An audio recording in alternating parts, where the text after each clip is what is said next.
So if you want to start with your own maybe personal journey, that would be I think that would be interesting to me at least. Sure. I'll just tell you, by the way, I did listen to some of your podcasts. Yeah, good to This hear. morning. I was spending some time at home, and I listened to probably the first half hour of your conversation with Rabbi Shmuel Hain, which is very recent. At least you posted it. I don't know when you recorded it, but you posted it very recently. Yeah. So I appreciated it, and I really enjoyed it. And actually, I could just segue in from there if you want and say that I started comparing myself in certain ways to him. His brother, Rabbi Yonah Berman, is a friend of mine. What is different about us is that I do not come from a rabbinic family. I grew up in a family, though, that was very committed to devoted to Jewish causes. We're recording now, right after Yom HaShoah. So I'll say that, growing up in the shadow of the Holocaust, I was born in 1980. One of the first great-grandchildren born after the Shoah in our family.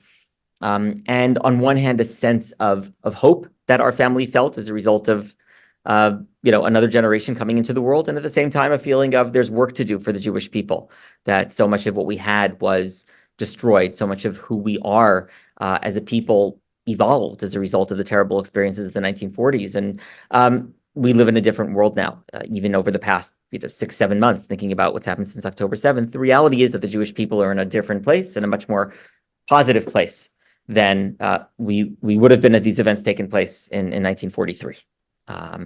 And so, to me, the opportunity to go into the rabbinate was something which was very special. I didn't necessarily expect to go down this route, but I knew that I wanted to be involved in the Jewish community in some way. I had teachers all the way back, I think back to high school. I went to TABC in Teaneck, Torah Academy of Bergen County, and had teachers who really pushed us, students, to think about Am Yisrael. The first Chumash shir that we had when I was in 9th grade was with Rabbi Tzvi Grummet, who has since made Aliyah, and is a Rebbe, close Rebbe, and I dare to say friend. I'm so grateful for that relationship. And he's someone who pushed us just to look at Shmot Yotet and start the conversation of what is Mamlechet Kohanim V'Goy Kadosh? What does it mean to be a Jewish people who are engaged with itself and with the world? And how do we do that? And at some point when I was in college at YU, I did a program called Me'orot at YCT. It was the early 2000s. I had some opportunities to learn with Rav Avi Weiss and other faculty members here at Chovevei, and at the same time also had time to spend, as I said, in the early 2000s, it was the second Intifada, do some real activism, rallies with Rabbi Avi Weiss and others here in New York City, where I had the chance to understand different rabbinic voices and to see people using their voices in action for the Jewish people. Wow. What was that like being there with Avi Weiss? What was that? If you could summon up some memories, Sure. In 2001, 2002, it was a difficult time here in New York City. September 11th, as I said, the second Intifada was underway in Israel. And so we were feeling a sense of an onslaught of terrorism, and the feeling that we have to raise our voices when things are going on that are bad in the world, and perhaps particularly for the Jewish people, that it's our responsibility to raise a voice, to say that what's going on is wrong, that people need to hear our side of things, that people need to hear that they can't do things that are bad to us without us responding to that. And that really, for me, in many ways became more powerful over my time when I was studying in rabbinical school. I had gone to Israel, spent a year in Sahel, came back and started studying at Chovevei. And the summer between my third and fourth year of 4 years at the yeshiva was the Second Lebanon War. It was June. I called Rav Avi's assistant early in the week, Shuli Boxer, who you may know from Washington Heights, actually, and said, Shuli, I don't have any summer plans, really. I have Miles. I heard Rav Avi is going on a solidarity mission during this war in Israel. Can I join him? And she said, great. This was probably Monday or Tuesday. She said, meet him at Ben Gurion on Friday morning. So I used those miles, got myself a ticket, went to Israel, thought that there was going to be some big solidarity mission, a coach bus with 30 or 40 Hadassah women or something, with Israeli flags. Rav Avi gets off the plane. I meet him at, outside at the airport there. And he says to me, "Can you drive?" I said, "Okay." And the Solidarity Mission was basically me driving him around for a week with other people joining us on and off, mostly in the north, but also in the south of Israel. The war was primarily, of course, in Lebanon with Hezbollah, but also there were things going on in the south at that point around the Aza Otef. I learned a lot from him. And what I really learned from him was what happens quietly. And I'll use two examples to show that. One is walking into hospital rooms, meeting people who were injured in rocket attacks from Hezbollah. And the line that he would use over and over again, whether we were visiting people in a hospital room or whether we were visiting the family members of the soldiers who had been kidnapped along the northern border that precipitated the war in 2006, anyone we met, the line that he would use was, "Ani Rav me'Amerika, bati lihizdahot." I'm a rabbi from America, and I've come to identify, to be with you. And that was so powerful and so simple. And that's something that I've learned to use over the years in my own rabbinic voice. This past year here at YCT, we've run 3 missions to Israel, one in November, one in January, and one in March. I staffed 2 of them. And the ability to walk into a shiva, to walk into a hospital room, to walk into a funeral, to meet someone who lost a relative a few months ago who's hosting us now, or to speak with people who are going through a difficult time in some other way, and just to be able to say to them, "I'm here with you. I'm a rabbi from America. I'm a member of a community. I care about you. We care about you. We're in this together," is so simple and so powerful. So that's one thing. The other thing is to say that there's a bit of audacity in that. That what gives me the right to decide to go to a shiva where I don't know anyone who is sitting shiva? And actually, this past March, when we had this mission to Israel, at the last minute, our plans changed, as they often do in this kind of situation. We discovered that right near where we were volunteering, picking potatoes for Leket Israel in Rishon LeZion, there was a shiva of a chayal who had just been killed in one of the moshavim nearby. We went to the moshav, and we go inside and we sit down with the family. And it took a while to situate ourselves. Like, who's the family? Where are they sitting within this room? How is everyone related? And once we said, though, "Hi, we're here. We just landed 5 hours ago. And now we're here with you, sitting outside of your house as you're sitting shiva for your son, your brother, your boyfriend," that discovery of common ground, of we're here together, we're in this together. And I'm not saying that American Jewry is going through what Israeli Jewry is going through right now, because we're not. But there is something that we have in common that we can share. And we discovered family and personal connections. Someone in the room there is a cousin of Ezra Schwartz, who was killed a number of years ago in a pigua outside of Alon Shvut in Gush Etzion. Family I'm close with from Camp Yavneh in New Hampshire, where our family spends the summers. That feeling of connection, of Klal Yisrael, of we're in this together, is something which I think is something that rabbis can and must bring to their communities, and to use their voices to bring to their communities. So getting back to that idea of drashot, of speaking, of communicating, we communicate with our words and we communicate with our actions. And I think this is ways that I've learned that from Rav Avi. Yeah, amazing. Wow, I was going to ask you about that, about how you can show up somewhere unannounced, in a foreign country, how you might feel self-conscious, who are you to show up? But yeah, really interesting. So tell me about your rabbinic journey. So you were in YU, and then you went to Israel, and then you how did YCT factor in? At what point did? Sure, I was studying undergrad at YU. As I said, I really grew up in this environment where serving the Jewish people was important. And a number of my friends growing up in high school in Teaneck, we were very involved with our NCSY chapter at Congregation Beth Aaron and NCSY. You mentioned YU, Rabbi Larry Rothwax, who's involved with REITs, is the rabbi of that shul currently. And, many of us, through our involvement in our school and in our chapter of NCSY, I think got the bug of wanting to serve the Jewish people. As I mentioned, for me, it was also a family thing. But regardless, it was something that many of us went into in different ways, whether it was the chinuch route, the JLIC route, pulpit, other ways in which people serve the Jewish people through the rabbinate.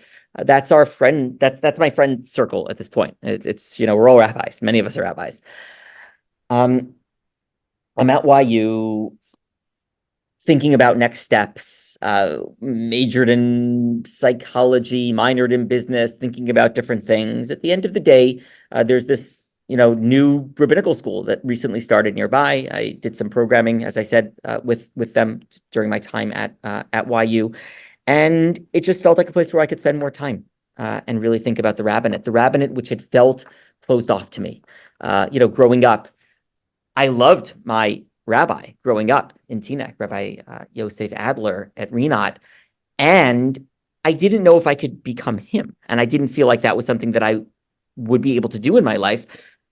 And the model of a rabbinate which was accessible to people to become rabbis, and a model of a rabbinate which was accessible to people who had passion for the Jewish people and whom the Jewish people could be served by, was something which YCT, which Choveveh really gave me.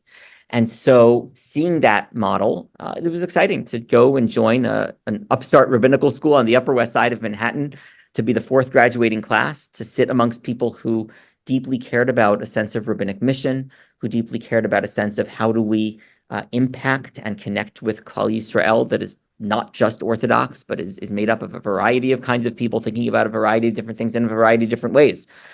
And that was something which was exciting. And during my time at Choveveh, I made some great friends and had some great rabbinic experiences as an intern in Providence, Rhode Island, at the Hebrew Home here in Riverdale, in West Hartford, Connecticut, in Kansas City, and ultimately had the opportunity to, as I said, spend time in Israel with Rabavi as well, and sort of see all these different modes in which I could really try in some small way to impact the Jewish people.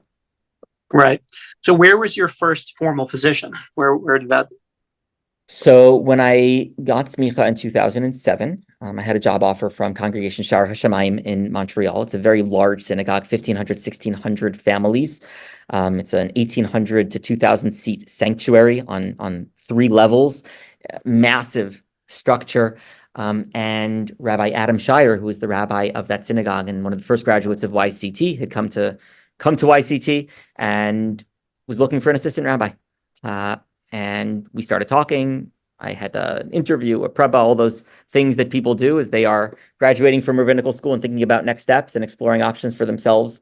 And I went there, spent 5 great years there. Montreal is a frigid city during the winter, but people snowshoe and they ski. And once the weather gets nice, everyone's out and there are festivals. And as a rabbi, I had a lot of experience. It's a large congregation, so there are many life cycle experiences that take place for people, many events that are happening, and an opportunity to really grow and to find my rabbinic voice, whether that was in the funerals that I had the opportunity to be with families in those moments, happy smachot as well, weddings, bar mitzvahs, britot, zevet habatz, etc. And so that was a wonderful first position. Toward the end of my 5 years there, I met the person who became my wife. Rachel is a pediatrician. She was at that time doing her residency in Boston. We dated long distance and ultimately got married, and I joined her in Boston, where we spent 3 years. I was the rabbi of a synagogue there called Congregation Kadimah-Toras Moshe in Brighton, Massachusetts. And in that time also was teaching at a local day school at JCDS and working a little bit at Harvard Hillel as one of the interim rabbis there. Oh, wow. So you were an associate rabbi. You weren't married. Is that atypical, or is that? It's funny. I was only able to take the position in certain ways because I wasn't married. It would have been hard to move a family to Montreal. It's hard for clergy. It's pretty easy to move there, but if you don't speak French, it's hard to get a position in a lot of different employment opportunities there, outside of the clergy sort of situation. But look, a lot of people finish rabbinical school, they're in their mid-20s, maybe a little older, a little younger. And, some people get married a little younger, some people get married a little older, some people choose or don't get married for other reasons. But for me, being in Montreal as a single rabbi, meant that I had to date while I was there, sometimes long distance, sometimes nearby. And it meant that, on the other hand, I was able to really throw myself into my work. So, Mincha Marav at night, I didn't have to go home to my family. I could be there. Those Yeah. kinds of opportunities really presented themselves for me to really get into what I was doing. And I think a lot of the learning that I had the opportunity to do is because I could really spend time as a single person in a rabbinic role, but as a single person, for example, with congregants at their Seder tables or at their Shabbat tables, and to really see their minhagim and to really learn from them and to experience their Jewish life was something which was very important for my own growth as a Jew and as a rabbi. Yeah. Did you feel at all that maybe it was difficult to get the trust or the buy-in from certain people in pastoral settings because maybe you hadn't experienced what they divorce or or something going child issues or things like that. You hadn't actually gotten that part in your life yet. Sure. So I remember answering this question on a Q&A panel that we had at a YCT retreat during my third or fourth year at the yeshiva, like 20 something years ago. And at the time, I remember my answer was, look, you're always going to have people ask you about situations that you couldn't have possibly experienced, whether that was kind of in a formal structure of how can you tell me about losing a X kind of relative if you've never lost that kind of thing, or celebrate this kind of event if you've never experienced celebration of that kind of event. But there's always going to be that kind of experience. And so for me, the question was, how do I use my ears, my heart, when appropriate, my hug, to be there for people in their moment, whatever that moment is, ba'asher hem sham, whatever they're going through, how can I be there for them? And I think that the experience that I had, the training that I received at YCT, and even the initial experiences that I had performing life cycle events as a rabbi, all gave me skills to listen, as I said, to offer the appropriate embrace, to offer the right Torah in those moments, as was appropriate. Of course, if you've been through something, you have an experience that you can share. And at the same time, let's remember that each person experiences things in life in their own way. I remember after my mother, Aleha Shalom, passed away during my third year in the rabbinate. I was living in Montreal, and my parents had actually come up. My father, Yivadel Chaim, and my mother had come up for each of my three first Rosh Hashanahs there. They heard me give my first Rosh Hashanah drasha and all that. Funny story about that I'll get back to in a minute. But when my mother passed away at the age of 58, and I sat Shiva in Teaneck with my family, and then I went back to Montreal, I remember at some point someone said to me, Rabbi, I know exactly what you're going through. I lost my parent when they were 95 years old or whatever it was. And it was a hurtful thing to hear at the time, because the answer, of course, is, no, you don't know what I went through. My mother died and I was, in my 20s and she was in her 50s, and that's not fair. But what I actually said was, everyone goes through grief in their own way. That's been a really powerful vehicle for me to think about. We each go through grief in our own way. We each go through semikha in our own way. There are similarities. There are niceties that we share. There are structures that we use so that we can celebrate together or mourn together. But at the end of the day, people go through things in different ways. I'll give you an example. I think something that we've all thought about a lot over the past 6-7 months, and something that we have learned about as people have lost relatives at more advanced ages, as thank God, medical care is better in this world and people are living longer on average, is the question of how do we mourn when we're not formally required to mourn? So, for example, my grandmother passed away when she was 98 years old. She was my mother's mother. My mother predeceased her. We were very, very close. I performed her funeral as the rabbi, and thought about this a lot. Like, how am I the rabbi? How am I the mourner? The same question that the Rabbi Jachter, Chaim Jachter, who officiated at my mother's funeral, said to me, how much do you want to be the rabbi? How much do you want to be the mourner? And at the time I said to him, I need to be an avel. I need to be the mourner here. But that question of how do we mourn when we're not halachically required to mourn? And that's an important area, I think, that we as rabbis, speaking to a colleague here, we as rabbis, when we're holding people in difficult moments, providing them the permission to grieve, even when they're not formally grieving. I understand why halacha is set up the way it is. Not everyone can sit shiva for every person who passes away. And yet at the same time, there are echoes in our tradition, some accepted la halacha, most not, that speak about the idea of when someone you're close with is mourning, you are also mourning as well. And I just want to encourage us to think about that as a way to help people in difficult moments and to give ourselves permission in difficult and, as I said, in happy moments to be there. The story that I wanted to tell you is that at another time, I had a congregant in another synagogue once came up to me and said, "Rabbi, I want to tell you something." Great, what is it? It's one of these kiddish moments. Great, what are they going to tell me? He says, "Your sermons have gotten so much better."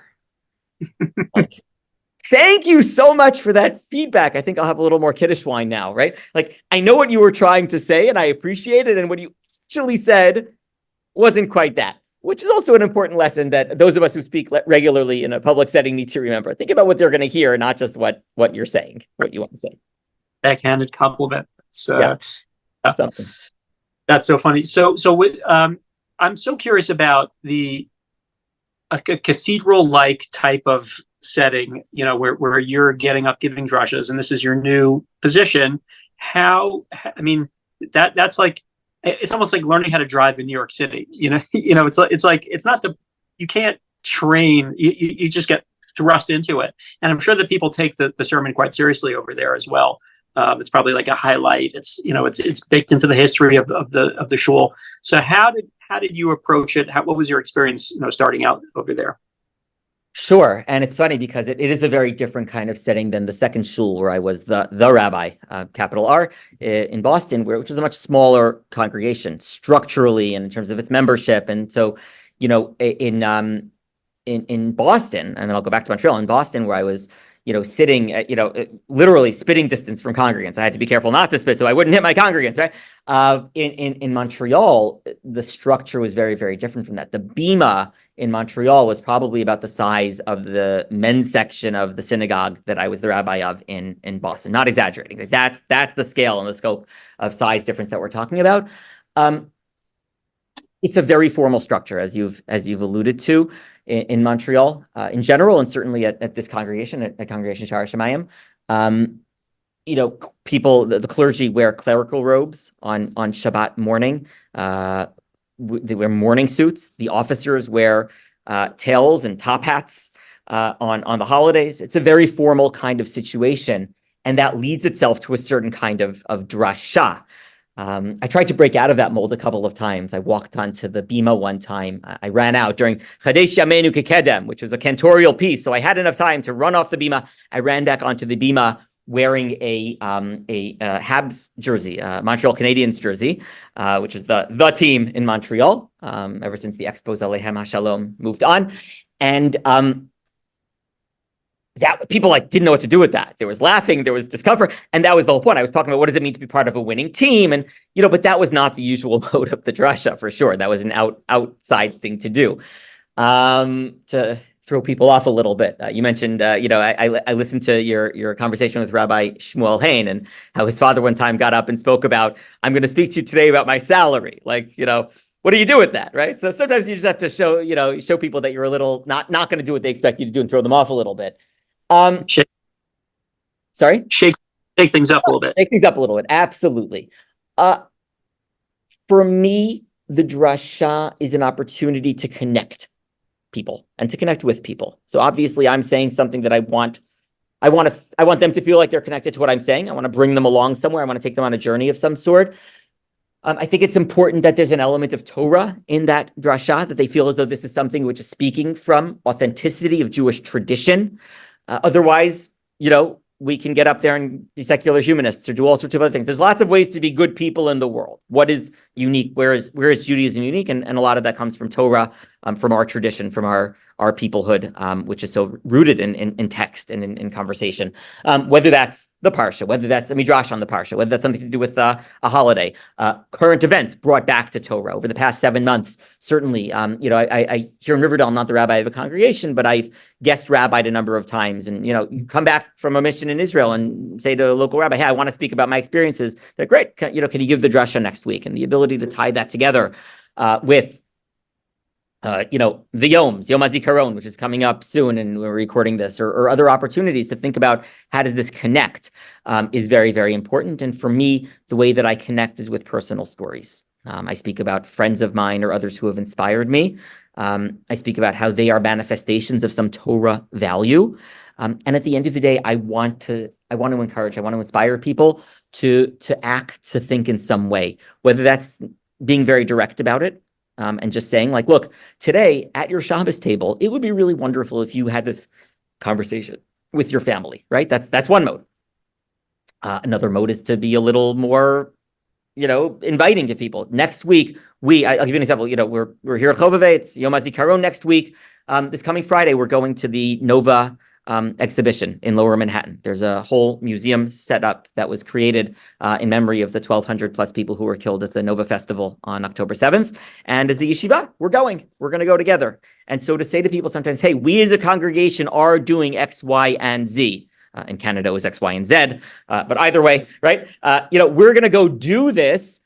You should be part of this. We want you to join us. We invite you. Even if you're a little uncomfortable, we'll be there with you. We'll do this together. Whether that's a Yom HaShoah Seder, as they have here at the Hebrew Institute of Riverdale, which is something that Rav Avi Weiss helped to found many years ago, or other opportunities. We're doing this together. We're in this together. We're a community. This is a community value that we have. So broadcasting that, but in a way of making it feel personal, connecting it to real humanity, and using Torah as an authentic vehicle of Jewish tradition through which we can talk about these things. Yeah. So I'm a big proponent of some type of call to action at the end of a drasha, even if it's a small thing, even if it's some type of attitude to maybe adopt or a shift in thought. And someone pushed back on that. So there was someone that I was interviewing, and they said, you can't batter people week in and week out with things to do. It gets wearisome. It gets tiring to, okay, what's the rabbi going to ask me to do this week and then next week and next week and next week? So hey, I'm curious how you'd respond to that. There is a senator in New York State who is also the current House Majority Leader, Senate Majority Leader, excuse me, whose name is Chuck Schumer. And there is a joke here in New York City. He's a wonderful person in many ways and does a lot of good things. There's a joke in New York City that every Sunday or over the weekend, he always has a press conference where he comes up with some new cause that this is the thing we all have to talk about now.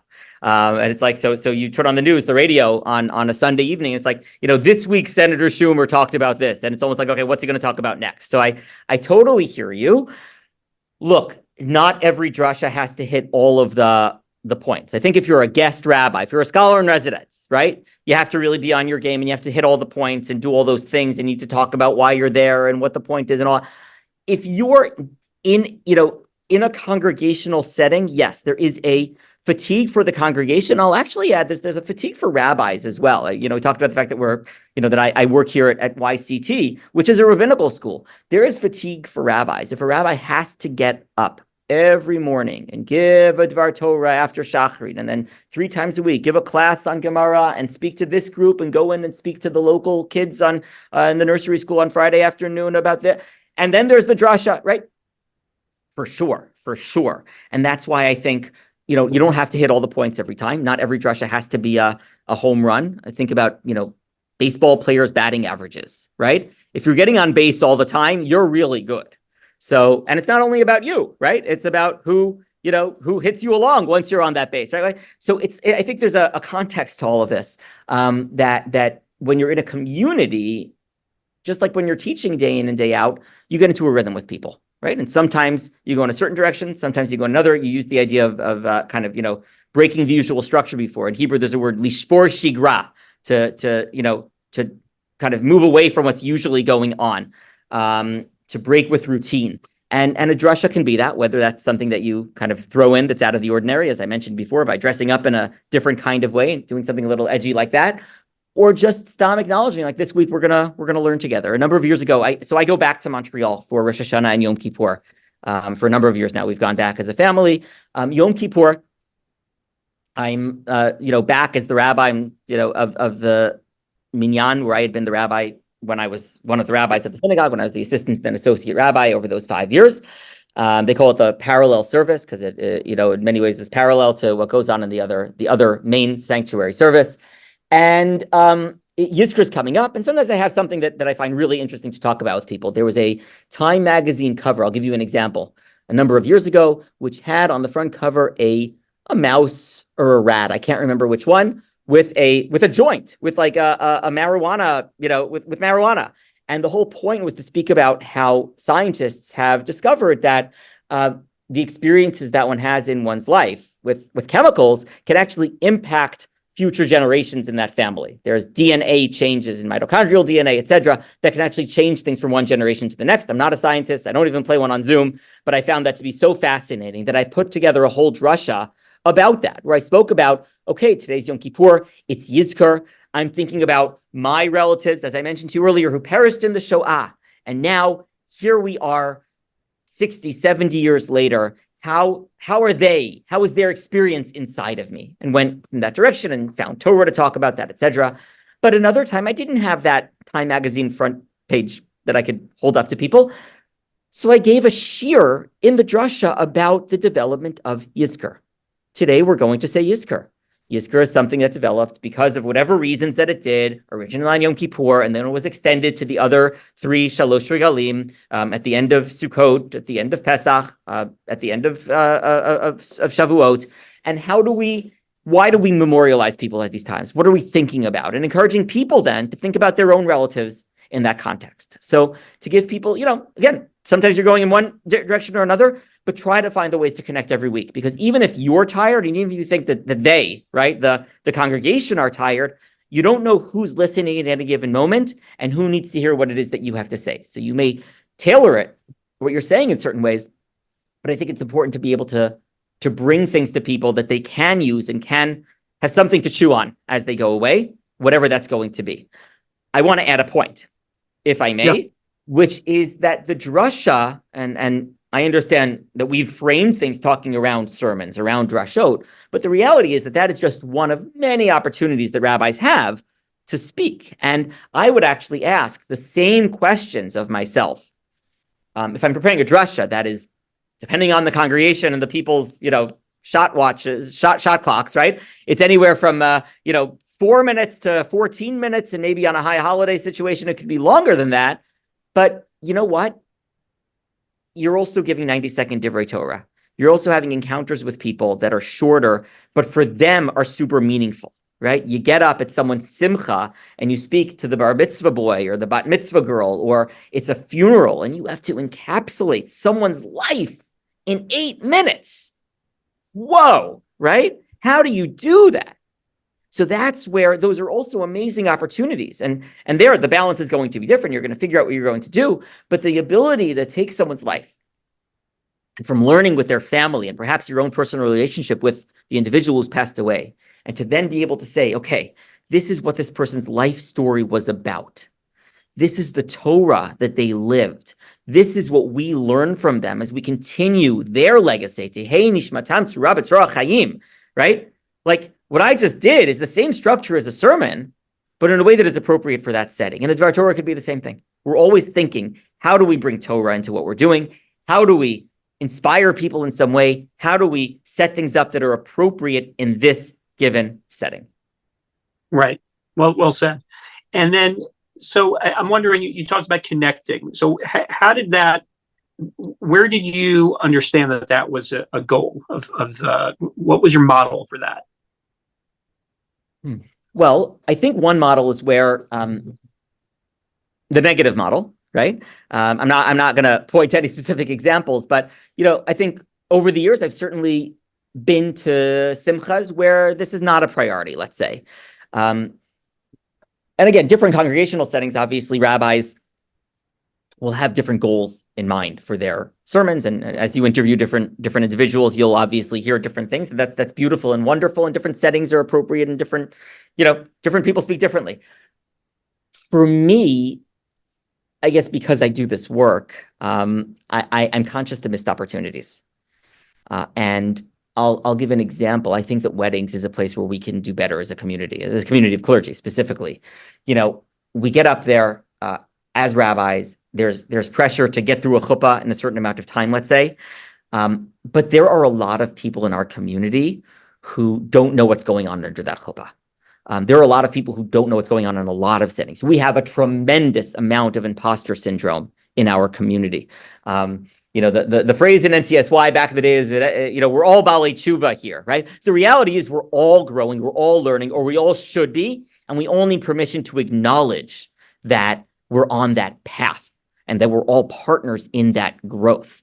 When I was at my shul in Boston, we ran a program through Hebrew College called Parenting Through a Jewish Lens. And there were a number of us in the room who were new parents. My wife was at the time pregnant with our first child. And we all sat around on Sunday mornings and learned with a facilitator Torah texts and wisdom on parenting. And the conversation came up in the room, and I was a participant. I wasn't an official member of the team running the program. But someone in the room brought up the question of how do we raise our kids Orthodox if we did not grow up Orthodox ourselves? And the question was raised by someone who obviously did not grow up Orthodox, but also felt as though they must be the only one in the room who was like this. So I, the rabbi, used my rabbinic prerogative for a moment, raised my hand and say, excuse me, can everyone raise their hand if they didn't grow up Orthodox? And almost everyone in the room outed themselves as they were, as the Baal Tshuva in some way, or someone who didn't grow up this way and is now in a different place than they were before. We're all on paths in life, but this is a path that many of these people have been on and hadn't realized that. And so I think rabbis officiating need to remember that while this may be the 150th chuppah that I've done as a rabbi, that for the couple, this probably isn't the 150th time getting married. And for the people in the audience, as it were, this is an opportunity to bring them in, to make them feel close to what's going on, to this couple whom they're celebrating, and to the actual ritual that has so much meaning and so much value.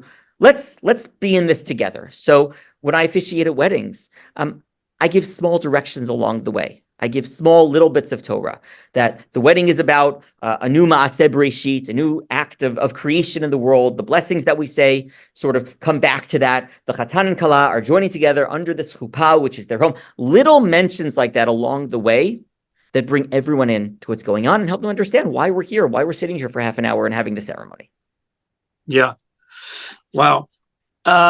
So tell me, in terms of this is your personal philosophy about drashot, which obviously you've had experience with and success with. Is this what do you teach this to the students? Is this your methodology that you try to impart to them? Sure. So I think there are two different pieces to teaching methodology that I'll talk with you about right now. One is the actual strict methodology, right? And you can invite different people to come in and discuss methodology, whether it is an expert on public speaking, and we bring in people who are experts on public speaking, and we will work with our students. And when they give a Dvar Torah after Mincha one day about a given topic, we'll often perhaps record them so that they can see themselves afterwards and realize, oh, I didn't realize how many times I touched my glasses. I said during this conversation, right? I'm almost scared to listen now back to what we're speaking about today, because maybe I'm doing those things. Teach people methodology, give them structure to work with. Rabbi Chaim Marder, who over the years has taught many, many students at YCT, as a colleague and mentor of mine. He's the rabbi of the Hebrew Institute of White Plains here in New York. Rabbi Marder has this idea of using a kernel. How do you create something which then you're able to build out from? What's the structure? What do you start with? And how does that then pop out, if you will, into something larger that's a full-grown drasha, a full-grown sermon? So there's all these methodologies that are out there. And over the years at YCT, we've experimented. We've tried different ways of teaching. We've gotten our students to think about different things, and also understanding that our students, some of them go into pulpit work for sure, but many do not. Many are teaching in Hillel settings. Many are in day schools. Some are at camps, other Jewish institutional settings. Chaplains, a drasha at Rikers Island feels very different than a drasha when you're not in a penitentiary kind of setting, obviously, right? This is, the real world is complicated. And so we want to you have a captive audience. You do have a captive audience. I was going to make the joke, but you beat me to it. Exactly. And by the way, it's an audience which is also very interested in what you have to say and really seeking meaning. And many of them have more complex Jewish journeys than the average congregant sitting in a Teaneck, a Riverdale, a Columbus, a Los Angeles.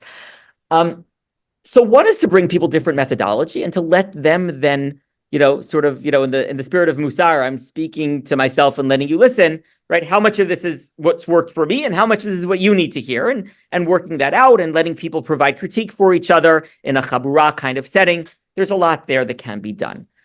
To me, that's point one. But point two, I think, is the more important central point, which is that we are building rabbanim. Okay, we are, and I'll say that, in our context as well, I'm the president recently elected of the International Rabbinic Fellowship, which is an organization of rabbis here in the United States and around the world. We have about 250 members, rabbanim, rabbaniyot, serving in a variety of settings, but all of whom care deeply about this tradecraft, right? What does it mean to be a rabbi? What's a professional rabbinate look like? And that's about rabbinic vision. We have a program now. We call it Rikma. It has about 60 Bogrim and Bogrot, Rabbanim, Rabbaniyot in Israel who've gone through this training program that we run, but it's not really about training. Yes, they get some skills along the way, but the most important thing in the program is that most people, when they go through a rabbinical program in Israel, they're learning a lot of Torah, but no one ever said to them, why do you want to be a rabbi? How are you going to change your community by having a certain identity that you're now bringing to what you do? How are you bringing your Torah out to the world? How are you a rabbi? Capital R. And we bring them to the United States where they meet models, Orthodox, non-Orthodox, men, women, different people who are leading Jewish community and thinking about this in very powerful ways, as we are so challenged in the United States to keep people in the fold, to keep people thinking about a Torah which is relevant, which is meaningful, which is inspiring. And that, to me, is really where this all gets started. We have to teach people how to be rabbis who listen to the needs of their communities, rabbis who feel connected to the Jewish community and who connect their congregants and other Jews and non-Jews with whom they have contact to Jewish community, to Torah values, and to a sense of being part of something larger than themselves, that is intergenerational, that is beautiful, that is powerful, that is joyous. And that really is the way to live one's life. Mm-hmm. And the rest is commentary. I think that at the end of the day, the rest is commentary, because each person is going to have to find their own route to doing that. We're going to help them along.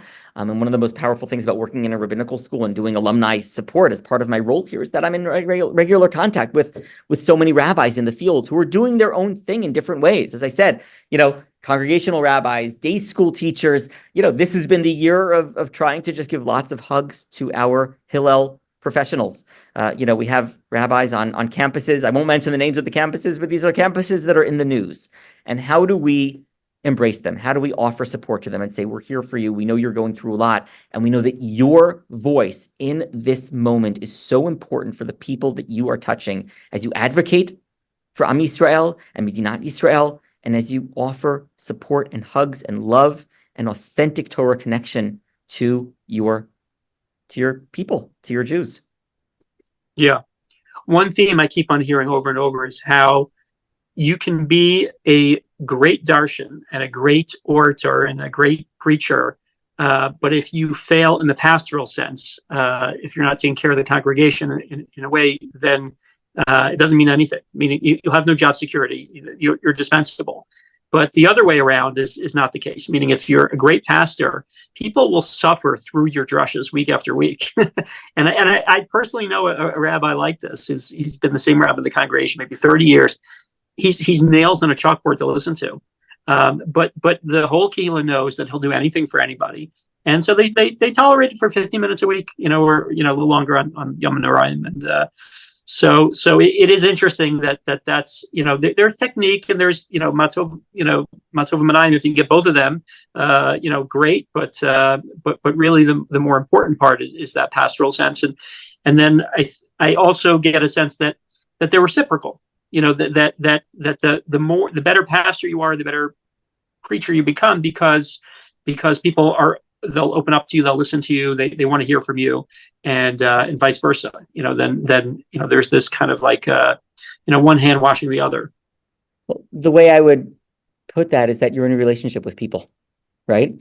And just like in any other mode, if you have something that you feel is important to tell people, they're probably more likely to hear it if you're saying it from a place of love, and if there's a real relationship behind that conversation. So don't get up the first week you're in a congregation and decide that you're going to raise the mechitza, change the siddur, and oh, by the way, Kiddush is canceled, right? Like there's ways to have conversations that's not it. You develop a rapport like anything else in any other relationship. And that means, of course, that you're there hearing what people need. So you mentioned the case of, the pastoral, which is something which is obviously a strong part of what we do here at YCT. And, our chair of pastoral counseling literally wrote the book on pastoral Torah, and that is used in so many rabbinical schools now in the United States and beyond. Saying to people, I'm here for you is one thing, and that's a drasha mode perhaps, but being there for people, actually exemplifying that by showing up is so important. When I got semikha in 2007, I remember looking across the room and seeing my congregational rabbi from Teaneck sitting there in the room. I had invited him. I didn't know if he was going to come. And I remember going to him and saying, thank you for being here. He says, you're my guy. Like, you're my people, right? Like, of course I'm here for you. And that's so, so powerful. And I will say that as someone who has not served in a congregation in about, 8 or 9 years now, maintaining relationships with people afterwards is hard. And there are different philosophies about how one does this when there's a new rabbi in the congregation, and what is the old rabbi, as it were, what's one's responsibilities, or just, what if one wants to remain connected. The times when I've reconnected with congregants, whether from Boston or from Montreal, and maintained connections with people, attended smachot of theirs. I had a congregant from Boston who lost a relative, and the funeral was here in New York during COVID. There was no one at the funeral. It was one of those funerals where the people at the cemetery finish digging the grave, put the casket down, and then walk away. And once they're 100 feet away, you were allowed to walk over. And I remember just showing up and being like one of 4 people there, and just being there and saying, even though we're not in a formal relationship right now, we have a real connection, a human connection, was so powerful. I hope for them, and certainly for me. And so that's something that I really value. And I think that rabbis who think in those terms, obviously we think about being professionals and there are responsibilities that we have and a role that we play, but thinking about that as something which is deeper than just, okay, I have a job, I have a contract, there's something else going on here. And that, by the way, does change the way you give drashot, because it's not just, oh, they paid me to do this, and I don't want my annual review to include the fact that I spoke too long or too short, or didn't have the right notes, or crumpled the paper, or spit on the congregant to the front row, but let it be something of real connection. That's what the rabbinate, I think, is really about, and that's what we're trying to do here. Amazing. Wow, that's super.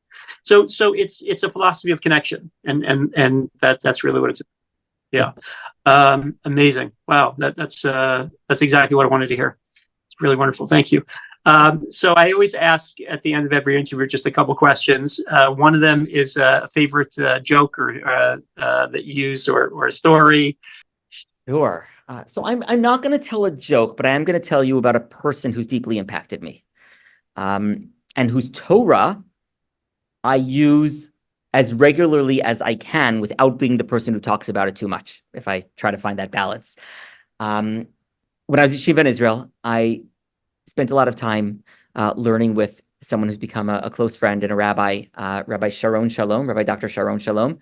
He's an Ethiopian rabbi, came on Aliyah to Israel when he was a boy by himself. Crazy story, walked across, a country in Africa to get to the boat that took him to Israel, the Red Sea diving resort. Like he was that movie that came out a few years ago. He was there. Like that's the story of his aliyah. Thought that his parents died back in Sudan, and then afterwards found out that actually they were alive and were coming to Israel, and he met them 2 years later. I mention him because he wrote a book, Kitzur Shulchan Aruch, a code of Jewish law for the Ethiopian Jewish community. And in there, he also tells a lot of stories about the practices of the Jewish community in Ethiopia, what they maintain now they're in Israel, what changes when they're in contact with other Jews who have different practices than they do. And to try to use his story, which is so inspiring. I learned this from my mother, who I mentioned earlier. She loved the Ethiopian Jewish community. We lived in Israel when I was growing up for a few years, and just connecting with Jews of different stripes was so powerful to her. So being able to speak about other Jewish communities, their experiences, their Torah, what's different, and then what is actually very similar that we find in that difference, to me is very, very powerful. So that's something that's a theme often in my drashot. Another conversations that I have, whether with students here at YCT or other places where I get to teach and to preach, if you will. Yeah. is he someone that you would recommend that I speak to, or? So he's someone you could speak to. I have some other ideas I'll tell you offline in a moment. Okay. Yeah, but definitely that is a possibility. And I just want to say thank you. I think that thinking about drashot not just as something which a local rabbi does, but as seeing it as being part of a conversation in the Jewish people. What are the rabbis talking about, right? What are the Jews therefore thinking about and talking about themselves and hopefully acting on in some way and being inspired by, and maybe even some jokes that everyone's laughing at? I think that's so powerful to think about. So I want to thank you for this work and for the opportunity to be with you today to think about this. Yeah, for sure. I always I liken a little bit to comedians in cars getting coffee. It's like rabbis on Zoom talking about drushes. That's great. Yeah, it's an opportunity to reflect. I find a lot of people don't think about exactly what they do in a concrete type of way until they're actually asked to explain it and define it and be magdir it. So yeah, thank you for your contribution. I really appreciate it, and I'm sure it'll be useful to people who come across it.